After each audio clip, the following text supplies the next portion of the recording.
Good morning. This is just the front piece for the short video clip that will follow. A group of friends got together over the Easter break and we were going over old times, especially karate times. We were all getting a little, I won't say inebriated, but we'd had a few. I'd had half a bottle of Bailey's. Ian Duffield here had done well, but wasn't as plastered as me, I think. But we talked about the 60s, 70s, 80s in karate when KUGB was top of the world, took on the JKA, and those were the golden periods of karate.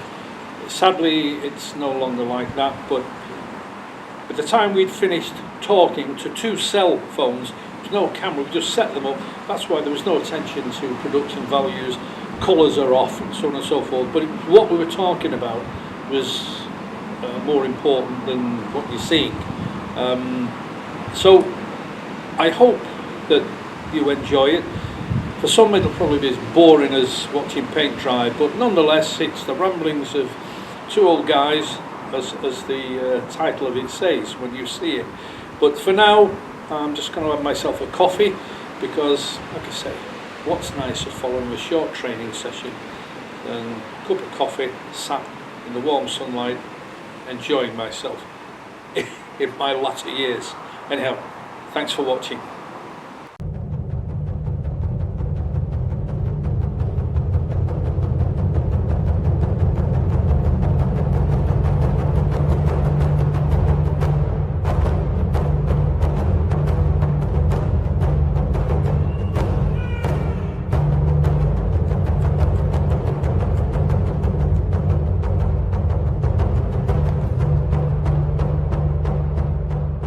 Ged, you recently did an autopsy program on the state of karate, and that seemed to generate a lot of interest.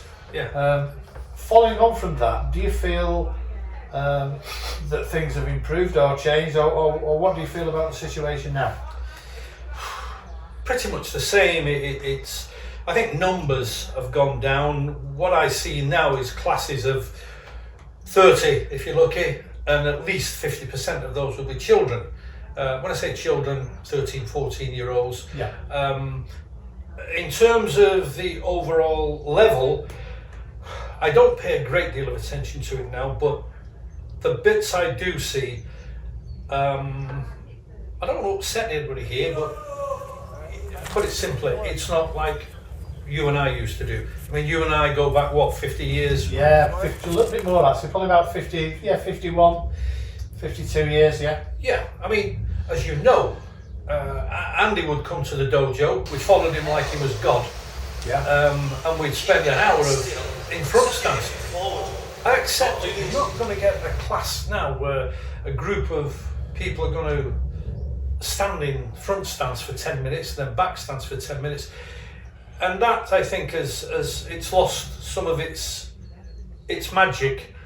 Everybody now, in my view, not everybody, many people now that get into it because they want the black belt, they want the diploma, and maybe a few medals. I mean, as you know, Ian, I mean, you had a good competition break. You actually fought Mick Ragg.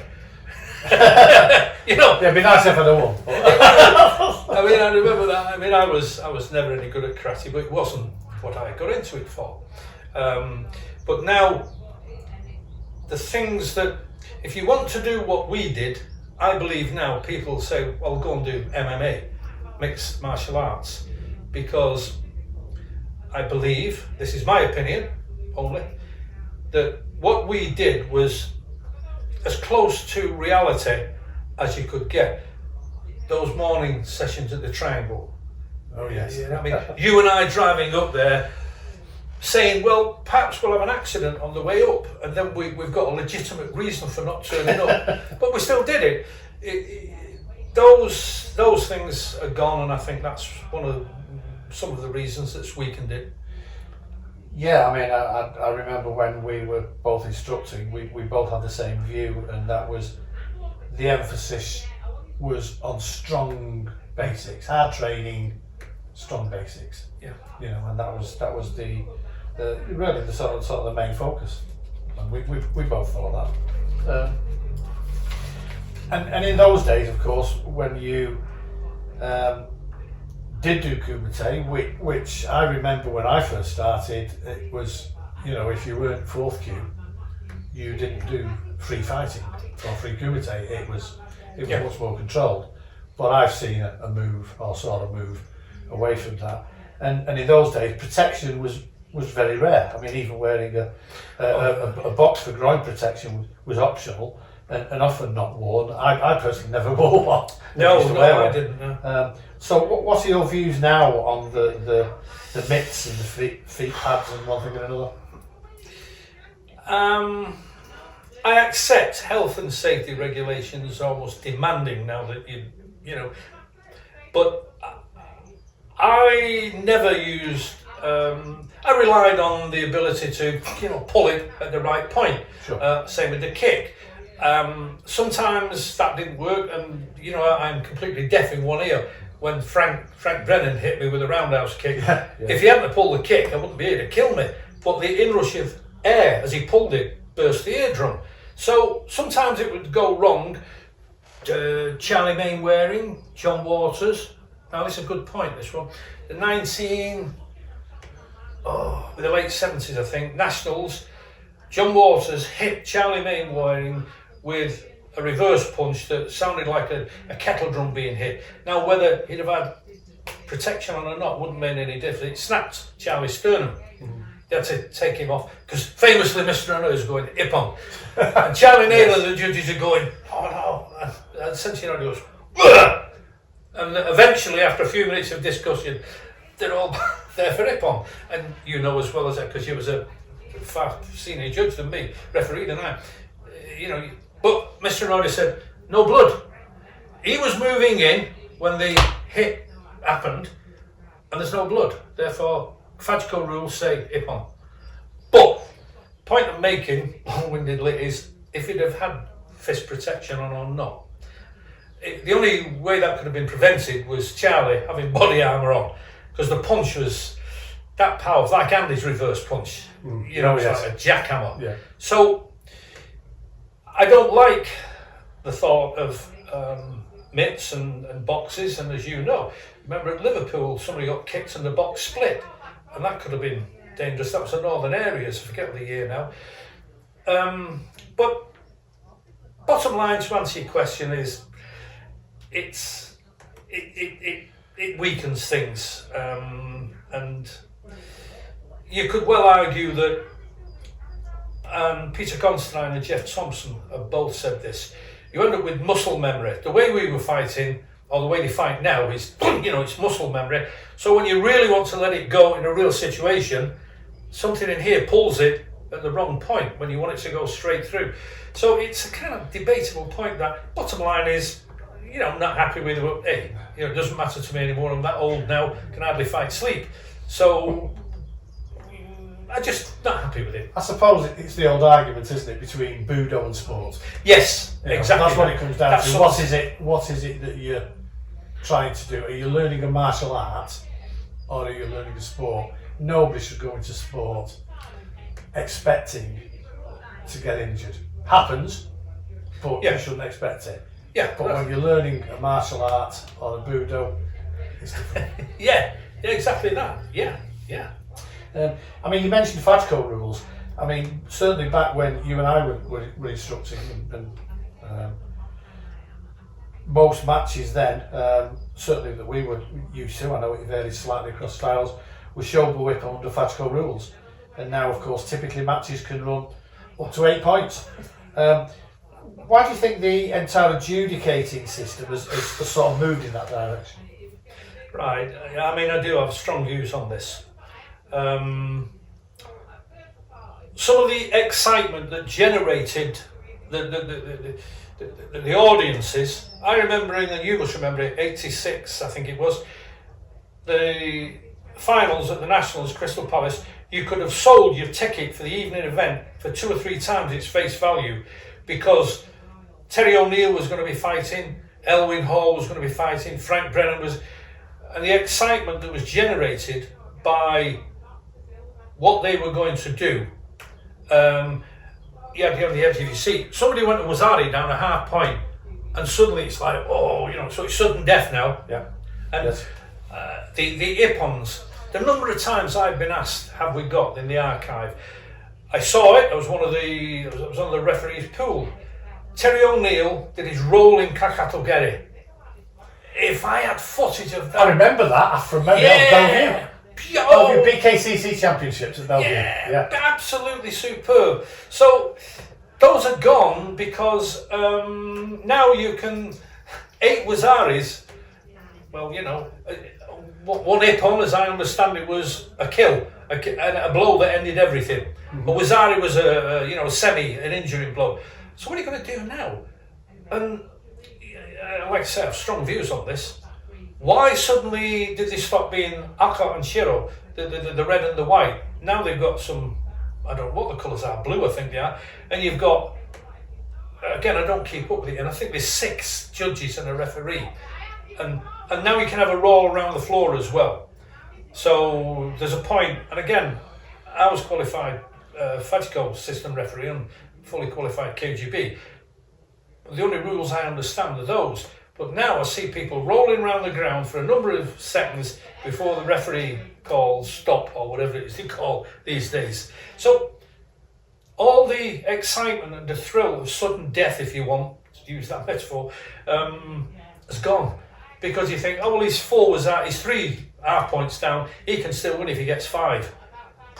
And what I just can't understand is the audiences for that, especially in Europe, are huge. It's a massive audience. They think, it's... And while we're on that subject, my other pet hate is the way they do kata now. I've got footage of Mr. Noida doing Solchin, and I think he does it in about 48, 50 seconds, maybe a little longer than that. And the other piece of footage, we put the 2 side by side in the autopsy program. Mm-hmm. This Italian world global champion and this, that, it takes 1 minute and 39 seconds, I think, to do the same kata because of this. Well, beautiful if you're into ballet and things like that, but what's that all about? So, and people say to me, Jed, things have changed, and well, I'm here now because these are recollections. That's what it's called. And my recollection of what I had in Shotokan, in the martial arts, isn't anything like what I'm seeing now. Let me add, there's not all associations have kind of watered everything down. I still rate the KUGB as probably the highest, but even they have had to water things down. With the passing of Bob Point, which was very sad, I was very close to Bob. You might remember him when he broke his leg. I was travelling with him. I'd do the classes and he'd do the grading. Yes, that's right. It could be very, very funny as well, but that's maybe for another programme. You know, and I think about those times and the injuries. Mr. Noida, my left clavicle, Andy, my nose twice, Bob Point, my ribs. Just got on with it. Yeah. and your own injuries. I mean, Mick Ragg split just over your left eye, I think. No, it's just the side of my face. Yeah, but you didn't complain about it. But of course, a lot of people watching this will say, "Oh, come on, Ged, you know, we have to go to work the next day." This is my personal opinion. Mm-hmm. That's it. So I'm not saying you're wrong and I'm right. I'm just recollection of things we did. Yeah, and again, I suppose it comes down to what I said before. It's the difference between a budo and a sport. Is it a fight or is it a competition? Yeah. And I take on board what you've said about the kata. I saw the recent Olympic coverage. There wasn't very much of it, but I saw the women's kata, and it was exactly that. It was an interpretation with lots of dramatic pauses of what is meant to be a fight, a battle. Call it what you will, you know. Yeah. And it becomes over-interpretation, in my view. But. And I think this is, I have to be careful here. I think money has come into it. You remember in our day we used to limit the number of, I mean, we had how many dojos did we have here? Well, interestingly enough, I was thinking about that. It started off certainly at the K&K, where you and I first met.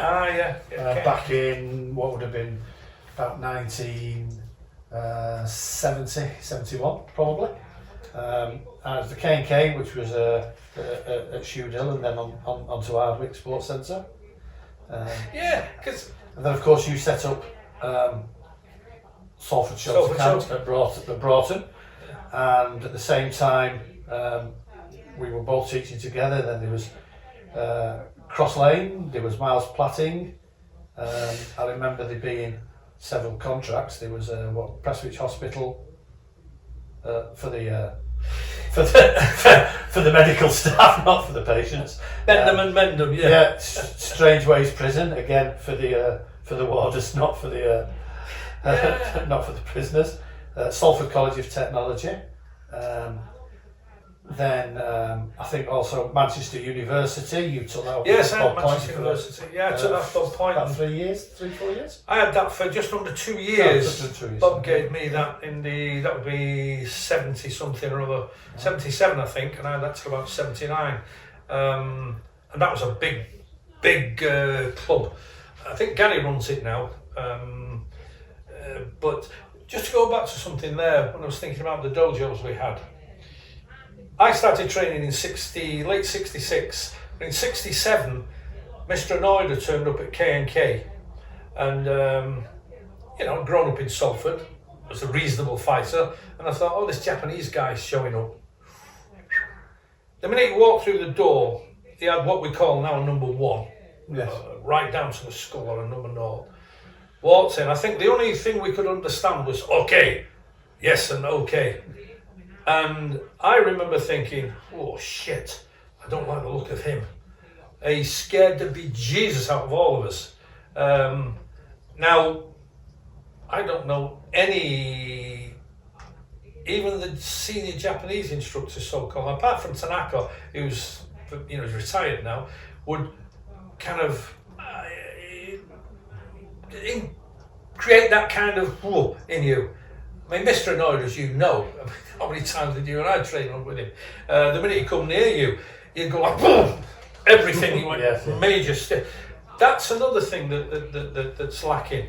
And again, I can imagine a lot of people sat watching this, if they can stay with it, and say, not really interested. You know, you're an old guy now talking about, yep, I'm an old guy, but I consider we had the best of it. It was, as you say, that was Budo. Now it's sport this, sport that.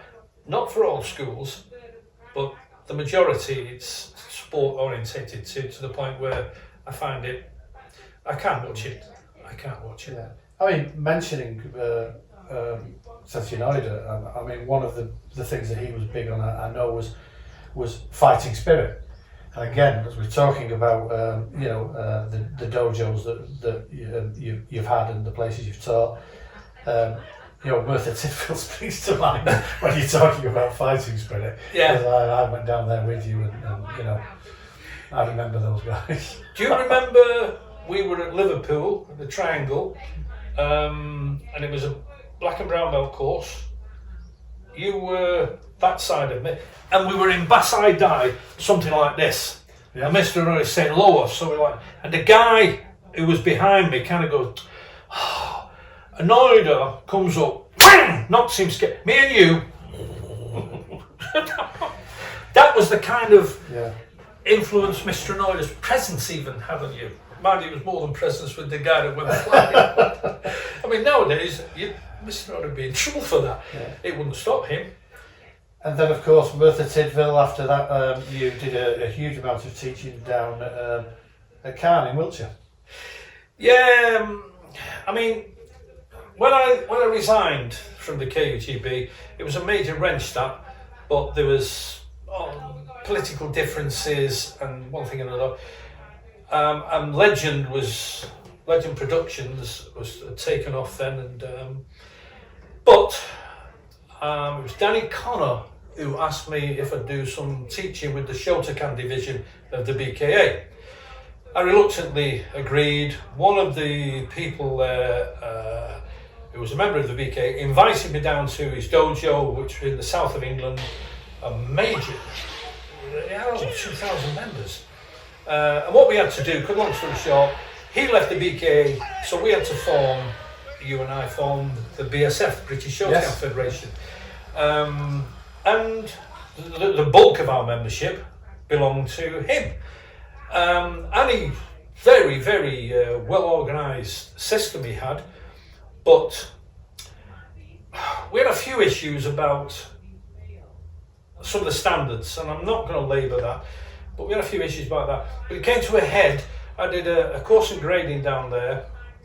After, I think it was close on 2 years we'd run, and it was getting more and more of a problem for me.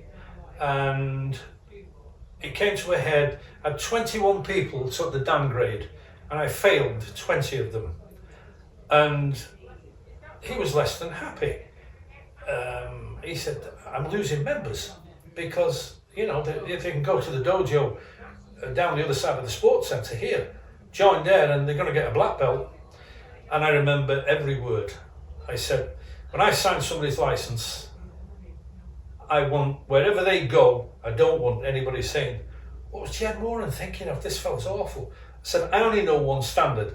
The KUGB, whether I'm a member of them or not, that was my, I think the word is alma mater.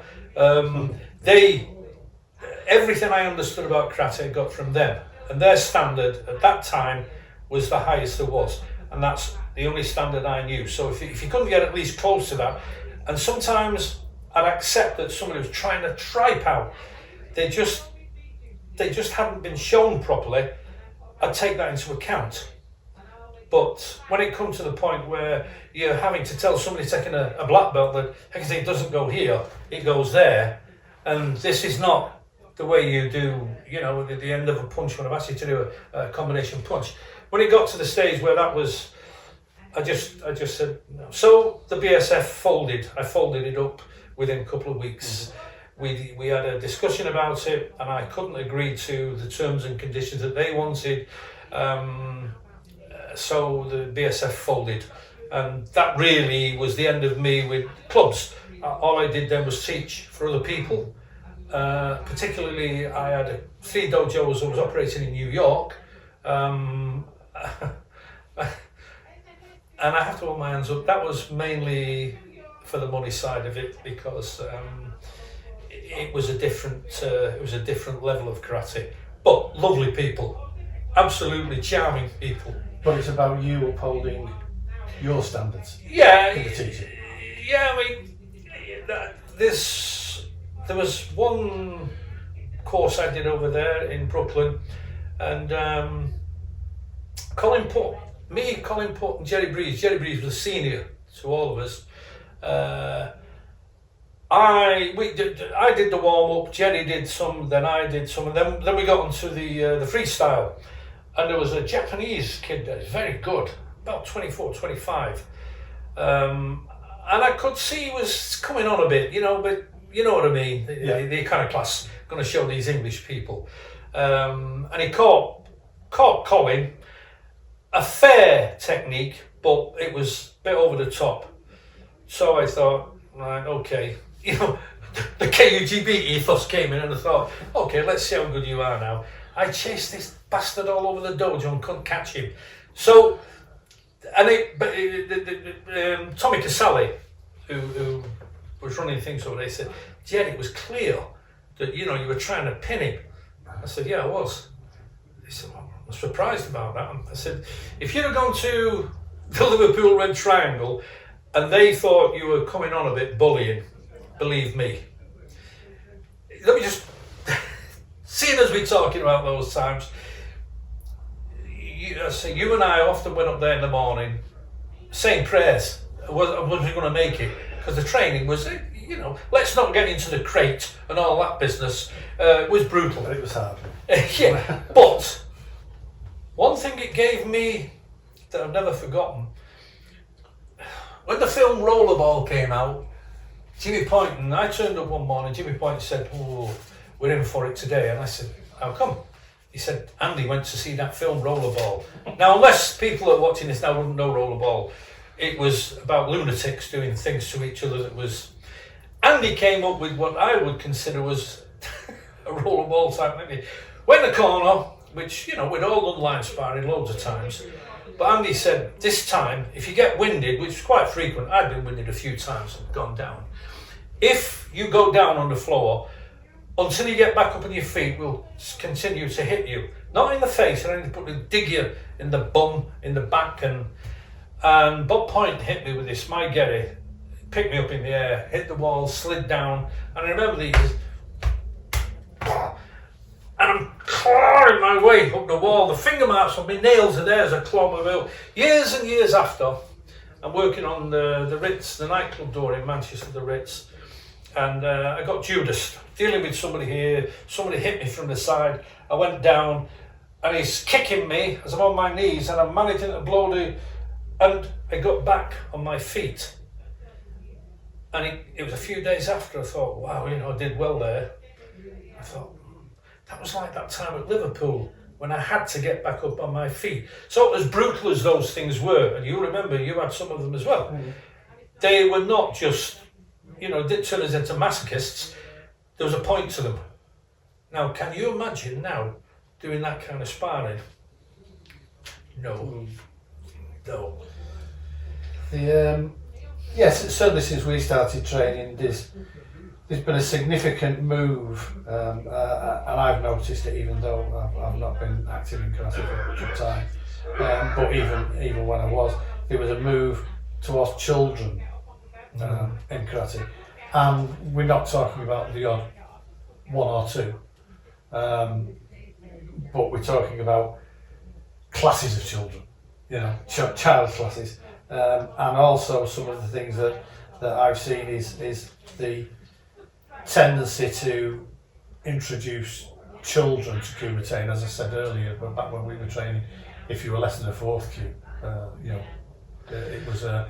it was not considered a good move to be doing full-blown kumite and freestyle. What are your views on that? Again,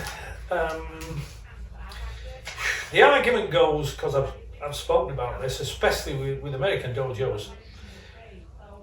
Rent has to be paid, and these days rents are very high. Insurance things and this, that, and the other. Plus,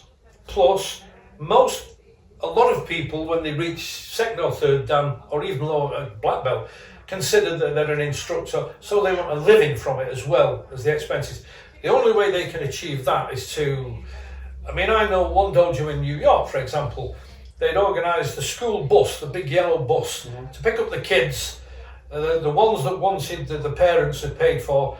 The bus would take them to the dojo, and there'd be a special class for those kids. We got footage of it, and Tommy Caselli was running one for a while, and Tommy did a damn good class with kids, because you've got to remember, a lot of kids, particularly over there, you know, they eat a lot of sweets and that, and the stuff Tommy did, okay, you know, it wasn't classical karate in that sense, but they were doing active things.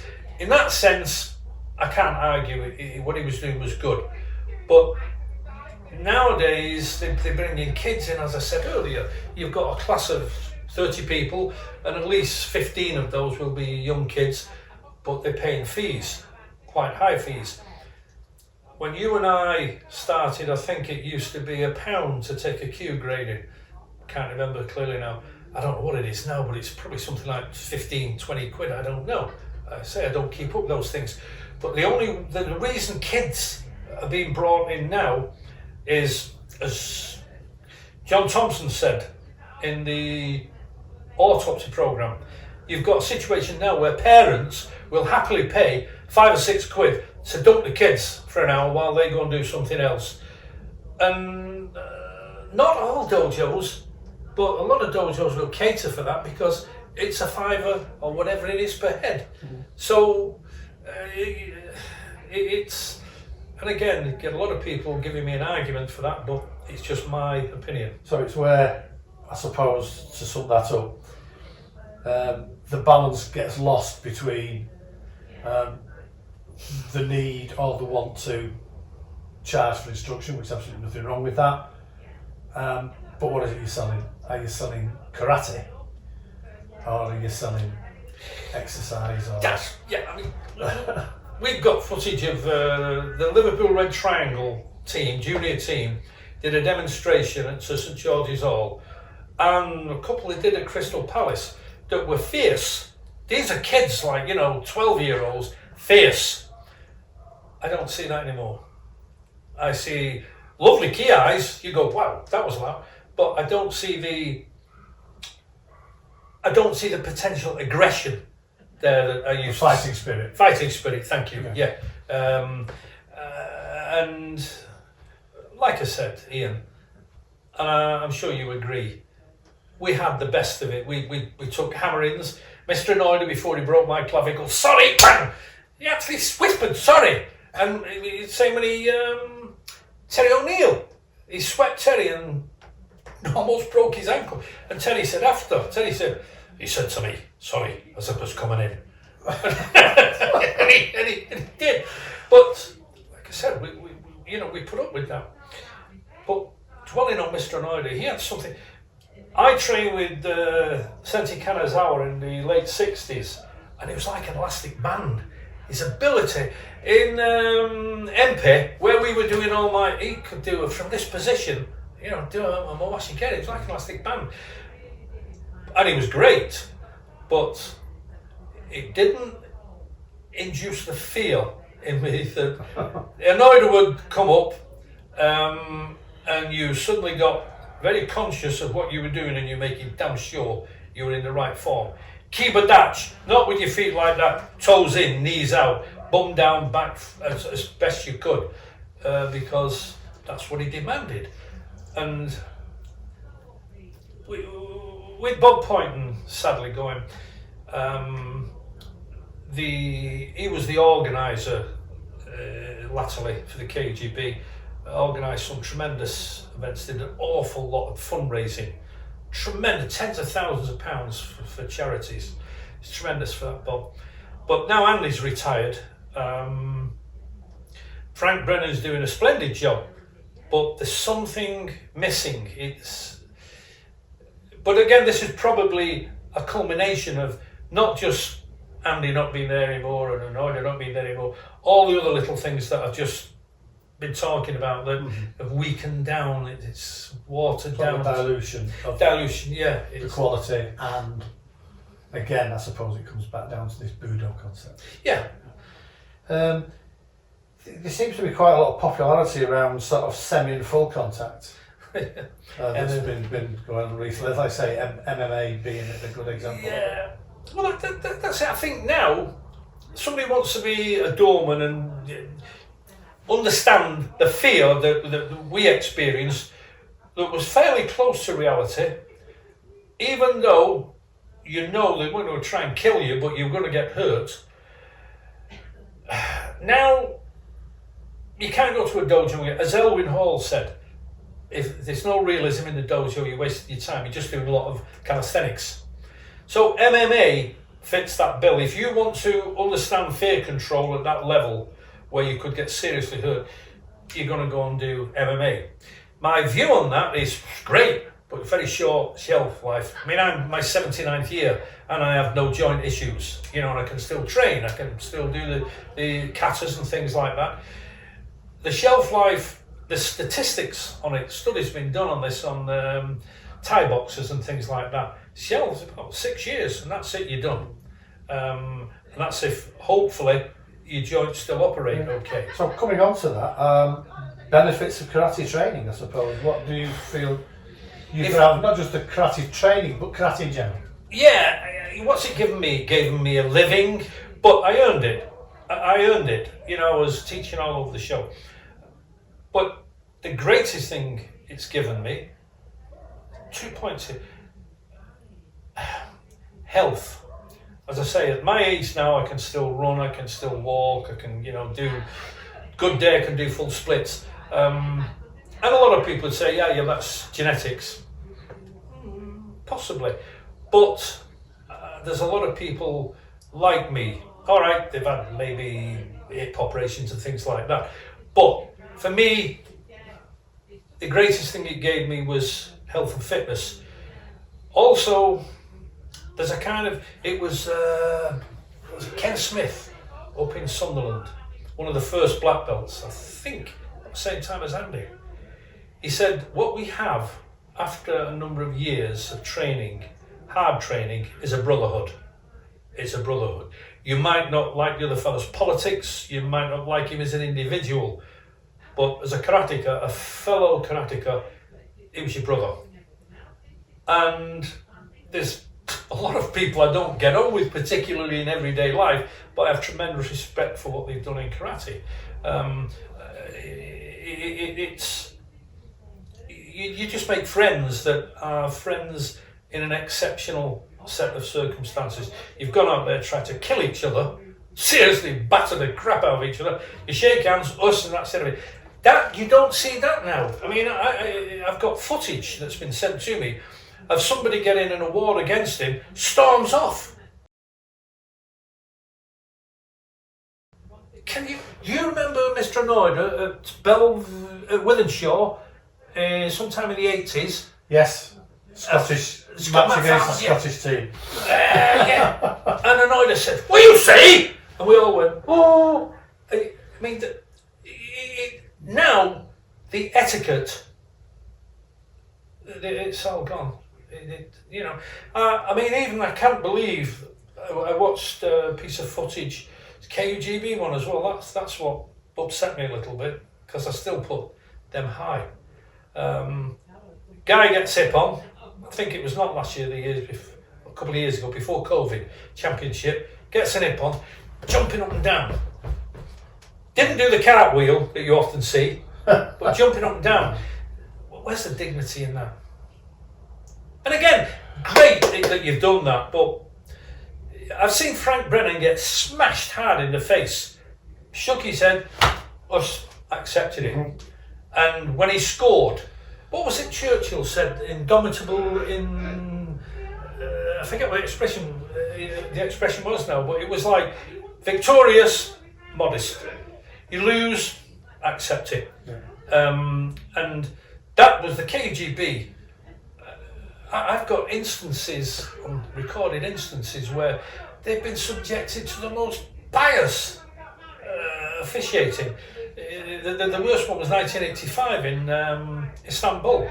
Couldn't believe what was happening. And I voiced off at one of the German referees, and Andy gave me a bollocking. Andy said, "Behave yourself." And I'd not been hit, I was just belly aching. But everybody had that degree of what the martial arts was all about, except the referees. So finally, I mean, and again, particularly we've talked about the different places that you've taught. What sort of makes you proud about what you've done in karate and the people you've taught, and the people you've met through your association with karate?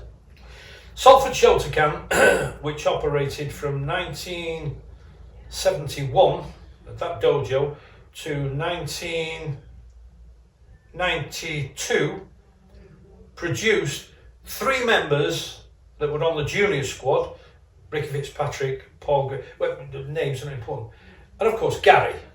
You know, Gary was, Salford's been written out of the history now, of course, but Gary was a product of Salford. I mean, immensely proud of Gary. I don't see too much of him now, but and people say, "Oh, well, you know, you must have." No, I taught Gary the ABC of it. What he did with it, he did himself, and he's done well for himself. But the number of kids from that area, you remember what that area was like, yes, and it's yes, still, I do. you know, it's still a deprived area. As Ricky Fitzpatrick said to me one time, he said, "You know, Ged, if we hadn't have got into karate, a lot of us would have ended up in the Nick or never got out of Salford." And of course, we all the junior squad as it was then, we all went to Florida one year, and we had a hell of a time. 2 weeks of, we did a little bit of training as well. But the fact that, not me, karate had given them something that without karate they wouldn't have had. You know, it's so I'm immensely proud of them. Yes, I was instrumental in it, but as I've always said, sensei is when you're inside the dojo. Outside the dojo, I'm Ged, and I always emphasise that with all of them. But I was, if you want a conduit to them, like I say, reaching, when you get invited, when Andy said bring them up to the squad, you think, wow. And they've all of them done, all got responsible jobs now. The ones that I can name off if I needed to, all got responsible jobs, good people. That's it, good people. Good people. So I'm proud of Salford Shotokan, very proud of. I look back on that, and I'm sure when I can hear, if I hear the angels sing, when I'm gasping my last, they will go through my mind. One or two I'm not going to name particular, but one individual probably smile if he sees, they think, I know he's talking about me here, was the roughest little arsehole you could ever imagine. And it was like the son I didn't have at that time. I'm so proud of him, because he could have gone bad, and he didn't. But anyhow, I'm not individualising this. I'm just proud of all of them, what they did. Yeah, thank you very much. I think that's it. Ian. Thank you. Sorry everybody, sorry. Right, let's just